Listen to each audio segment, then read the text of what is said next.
Hallo, ich heiße Leonie Leslie und heute rede ich über die Welt.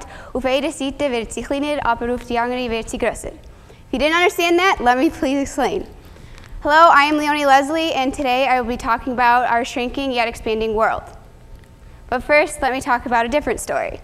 A French family friend who has recently moved from France to Grosse Pointe was patiently waiting to cross the street when he noticed an elderly woman standing there. Looking to see if she needed assistance, politely he asked her, "May I hold your bra?" What? For those of you who do not know the French language, arm means bra in French. He forgot the word. This brings me to the importance of language in our society today. But first, let me bring you on my journey. How failure led to my passion for languages. Ever since elementary school, teachers have engraved in our minds that failure is not an option. It's not acceptable. However, little mistakes are okay. However, complete failure is not tolerated. And I've tried to live by that standard my whole entire life until now. Everything changed September of my sophomore year when my English teacher assigned 20 time.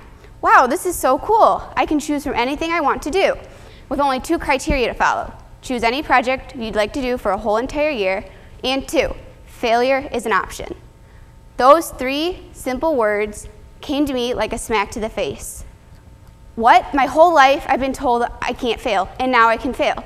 So at first I thought, I can fail, my project will probably turn out well though, you know? So for my 20 time project, I recycled old rain jackets and turned them into waterproof camera covers so amateur and professional photographers could take pictures in the rain and reuse it. And through lack of time management and lack of motivation, my project actually failed. However, I've learned a very important lesson from this. The biggest success stories are built on a foundation of multiple failures, and this can be seen throughout history. Some of the most famous celebrities and athletes fail. However, their failures prove them to be successful in the end. Thomas Edison failed over 1,000 times in creating the light bulb. And if he wouldn't have failed over 1,000 times, we would not have the light bulb today. Fun fact, I'd be giving this talk in total darkness. Charles Schulz, the famous cartoonist behind Charlie Brown and Snoopy, had his first cartoons rejected by his high school yearbook staff. Another example, across America, children still read the famous Dr. Seuss stories. However, he had his first story, And to Think That I Saw It on Mulberry Street, rejected by 27 different publishers. As you can see, failures are seen throughout history, and they happen to everyone. And this proves the motto, if at first you don't succeed, try again. Winston Churchill once said, "Success is going from failure to failure without a loss of enthusiasm," and I agree with that. However, in today's world, failures are hidden. They aren't seen. So the successful stories are the ones that get illuminated, and nobody hears about your failures. However, in high school, kids experience failures every day, and it's a complex word. To one person, a B- could be a failing grade. However, to another person, it could be a succeeding grade. You can't compare someone's failure to another person's failure. It means something else to each person. And this brings me to languages. My personal failure with 20 time led to my passion of languages. So a little bit about myself. I've been growing up in a bilingual household. My mother's from Switzerland and my dad's from the United States. My mom speaks Swiss German with me every day, and my dad speaks English with me. Currently in high school, I am taking German 2 and French 3 to improve my reading and writing skills. I am bilingual in Swiss German and English and becoming trilingual with French. Every year, I take a trip over the summer to visit my mother's side of the family in Switzerland. Here's a picture of my sister and I with my grandpa in Switzerland. Having that experience of going to a different country has widened my view of the world.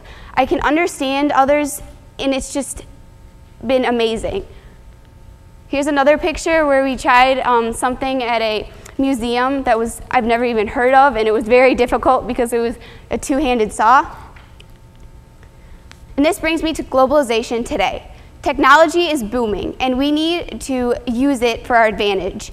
Languages everywhere need to be more advanced, and we need to experience it more and get to know it more.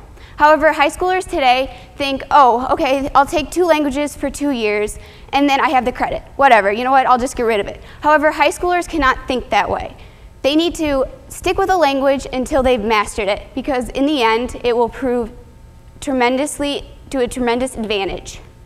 And this brings me to the benefits of learning a second language.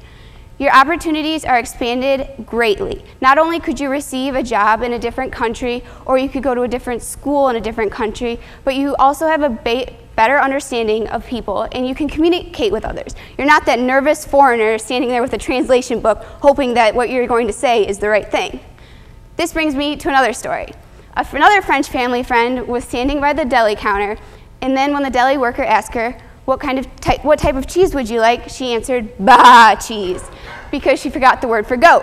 So just in case you need a visual,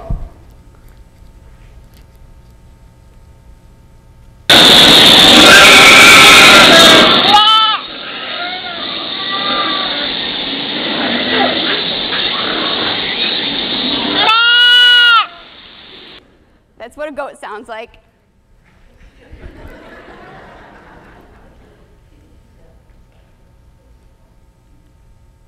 This brings me to my third topic. A recent study has also concluded that learning a second language delays dementia, and this is like Alzheimer's disease, and this is incredible. My fourth benefit is it improves hearing and memory skills. Not only can you connect with others faster, but you can recognize different words in different languages. So in conclusion, I'd like to leave you with a challenge. If you already know a second language, I congratulate you in sticking with it, and in the end, you will master it. However, if you do not know a second language, I highly recommend learning one, because as it has mine, and with a little time and perseverance, it will broaden your horizons as it has mine. Merci beaucoup, danke schön, gracias, grazie, thank you.